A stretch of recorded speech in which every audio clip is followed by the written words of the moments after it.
దేవుని యొక్క సువార్త ప్రకటించబడినప్పుడు చాలా మనుషులు మార్పునకు గురవుతున్నారు, మనలాగానే కదా.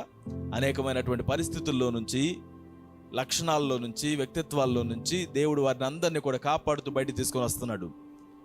But the gospel does not just change person. ఒట్టిగా ఆ వ్యక్తిని, ఆ యొక్క వ్యక్తిత్వంలోంచి మార్పును తీసుకొని రావడం మాత్రమే కాదు, ఆ వ్యక్తిని బ్రతికిస్తుంది.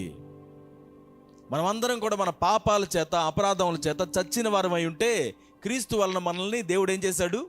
బ్రతికించాడు. ఇంతకు ముందున్నటువంటి జీవితం, ఇప్పుడున్నటువంటి జీవితం రెండు ఒకటే అని నువ్వు భ్రమపడడానికి వీల్లేదు. ఎందుకంటే అప్పుడు మనం చచ్చిపోయినటువంటి స్థితిలో ఉన్నాం.